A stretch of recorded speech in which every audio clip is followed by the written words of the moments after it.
Hi everyone. I'm sorry I have to be gone again today. My son is starting virtual kindergarten for a couple of weeks, and my husband and I both still need to teach, so we're having to juggle a little bit with our schedule.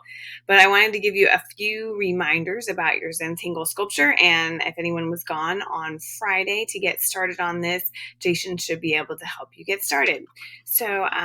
Okay, let's go through this. So first and foremost, you're making a paper sculpture using Zentangles to decorate the outside.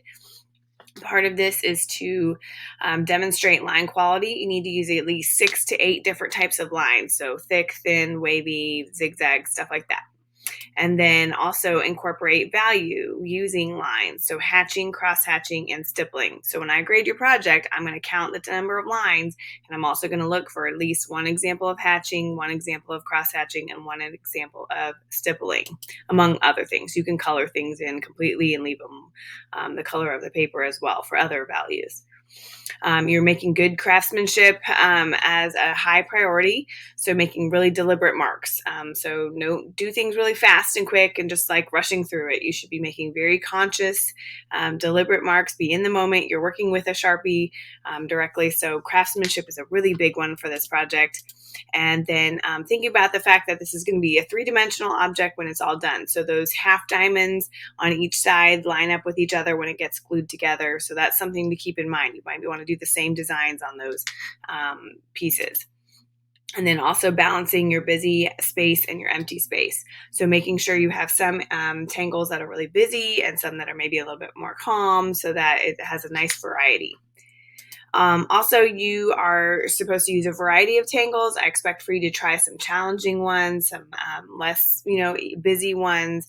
If you turn in a project that has, 5 square or 5 spaces that are all the same design, that's not really a good variety. I want you to try some challenging ones. And then also try to unify it by maybe your choice of colors, or if you're not going to use color, your maybe kind of variety of tangles. You do try to maybe try to find some similar ones to make it look unified. Okay, I mentioned color. Color is optional, but if you have the time to add it, and you think you're done, and you still have a full class period or something like that, I expect you to use color. So if you do want to use color for sure, then plan your time accordingly as well. You're going to maybe need to work a little bit quicker. So you can do color just in some certain spaces. It doesn't have to be on the whole thing. You can wait until you're all done doing your Zentangles and then watercolor the whole thing.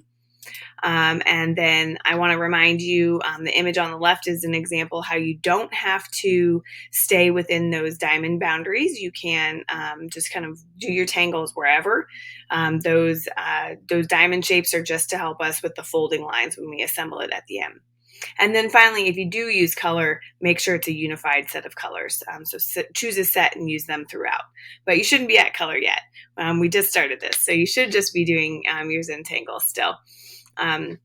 So that's all I need to let you know about today. We'll get caught up on bell work tomorrow.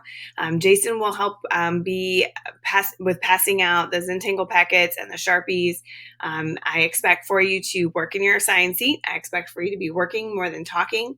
I expect for you to be drawing your Zentangles. I do not expect for you to be on your Chromebook. You don't need your Chromebook for this assignment at all. I expect for you to be working hard. We're going to work on this today, Tuesday, and Wednesday, and then by Thursday, we should be moving into the assembly part of it. So you have lots of time to take your time and do some really nice designs. Be conscious of what you're doing. Take your time, be in the moment, and be deliberate about your marks. And I'm excited to see what you are working on when I get back tomorrow. Okay, take care, guys.